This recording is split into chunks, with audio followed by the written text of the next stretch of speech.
C'est à Natitingou qu'a pris fin la visite d'échange entre champions et agripreneurs du projet Edjassa.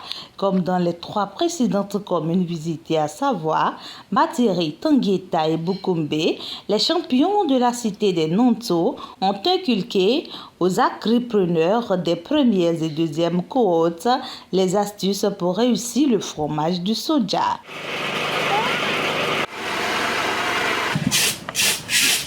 Nos mamans utilisent des techniques archaïques. Nous, on a une technique moderne. Elle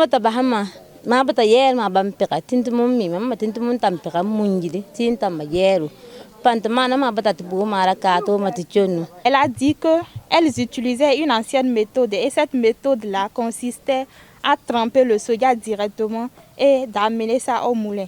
Mais depuis que le projet Edjassa leur a commencé à travailler avec elle, et leur a montré une nouvelle méthode qui consiste à concasser le soja et de vanner avant de tremper, que c'est cette méthode-là qu'elles adoptent désormais. Et elles trouvent que la méthode est plus ou moins bénéfique, ça permet de gagner le temps et plus rentable que l'ancienne méthode qu'elles utilisaient. Dans les discussions, il a été visité le comportement des agripreneurs pour garantir une bonne sécurité sanitaire.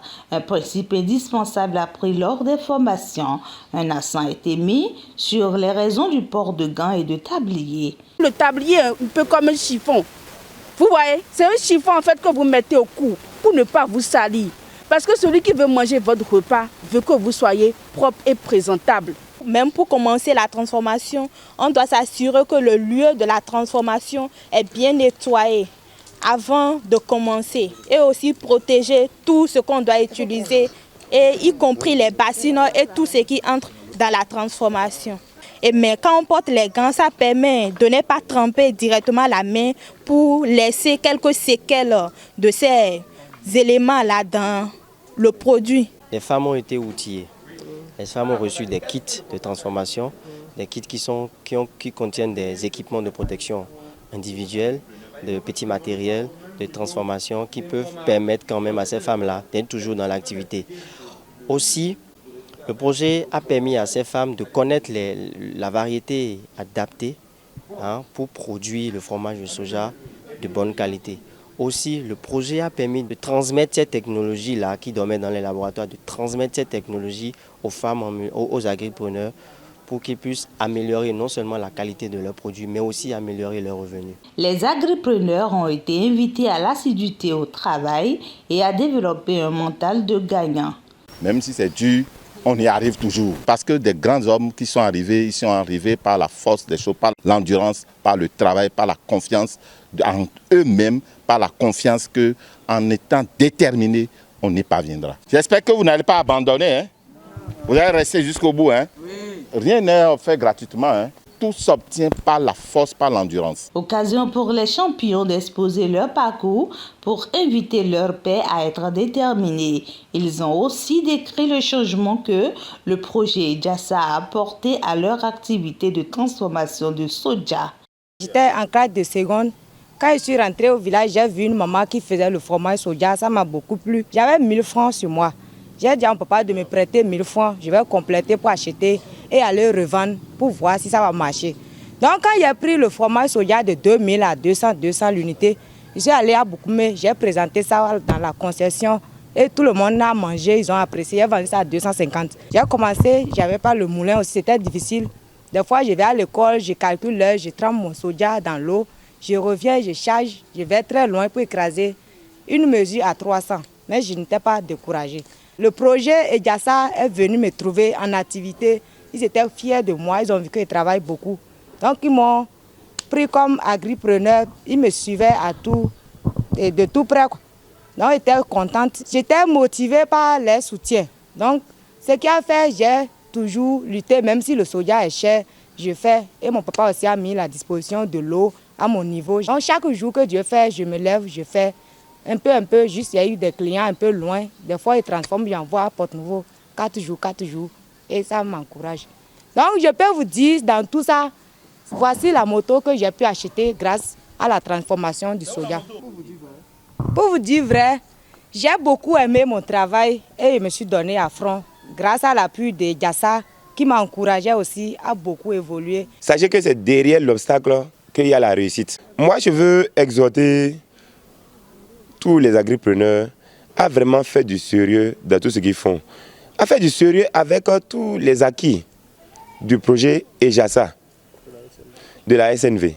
Les échanges à Nati Tengou ont connu la visite du docteur Ourou Yerima G. Léa, spécialiste genre et inclusion sociale à la SNV sur le projet EJASA. Elle a insisté sur le fait que la transformation est un élément de développement de la filière soja. Elle les appelle à travailler avec détermination. Ne soyez pas des femmes transformatrices à qui on va demander ou bien on va demander à leur époux que fait ta femme, et il va dire elle est à la maison, elle ne fait rien. Parce qu'on pense que l'activité de transformation, c'est un peu comme cuisiner aussi. Elle est en train de faire du fromage de soja, elle est à côté du feu et c'est comme préparer la sauce, comme préparer la bouillie. Non. Montrez que c'est une activité génératrice de revenus, c'est votre profession. Et c'est dans la manière dont vous-même vous allez le faire, le soin que vous allez donner à cela, l'importance que vous allez donner à cela, le sérieux que vous allez mettre dans la production et dans la commercialisation de ce fromage, qu'il sera lui-même très content et il sera content de dire aux autres, ma femme est transformatrice de soja, parce qu'il sait désormais ce que ça lui apporte dans son ménage comme contribution, comme soulagement. Donc ce n'est pas une activité à banaliser. Profitez de ces creusettes d'échange-là entre vous pour apprendre davantage, pour corriger ce que vous ne savez pas bien faire, pour que demain, dès qu'on prend quelqu'un parmi vous ici et qu'il va quelque part, il fait le fromage de soja, on doit pouvoir savoir qu'il a participé à un réseau de transformatrices dans la commune de Nati Tengou. La transformation, c'est un maillon très fort, surtout du soja actuellement. Ça contribue beaucoup. La transformation permet quand même d'apporter de valeur ajoutée à d'autres productions. Et la transformation du soja est beaucoup plus faite pour la consommation locale. Ça veut dire que c'est la population de Nati Tengou qui consomme le soja. Et ce soja-là contribue bien à la sécurité alimentaire au niveau de notre commune. Donc sachez que le travail que vous faites, vous ne le faites pas que uniquement pour améliorer votre revenu, mais vous le faites pour le développement de la commune de Nati Tengou. Soyez-en fiers. Soja, soja, soja. Nati Tengou, quatrième et dernière étape de la visite d'échange entre champions et agripreneurs dans le département de la Takora. Le bilan est satisfaisant selon les responsables de la SNV. Quand je me réfère un peu au nombre de femmes impactées par cette activité, on se rend compte qu'en moyenne 30 personnes, sans oublier les techniciens et les quotadas.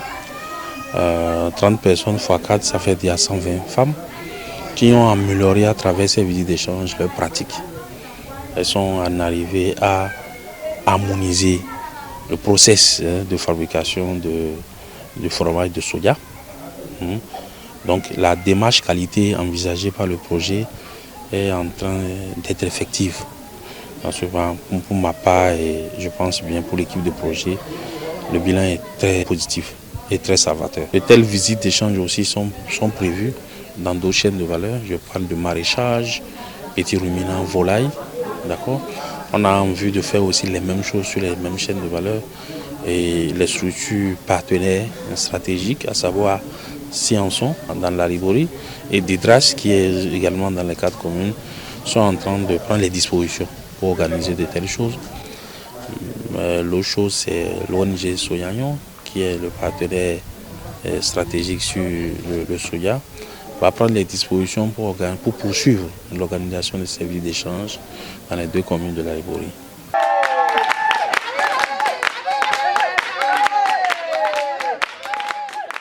Faut-il le rappeler, le projet est financé par le gouvernement béninois et l'ambassade du Royaume des Pays-Bas au Bénin.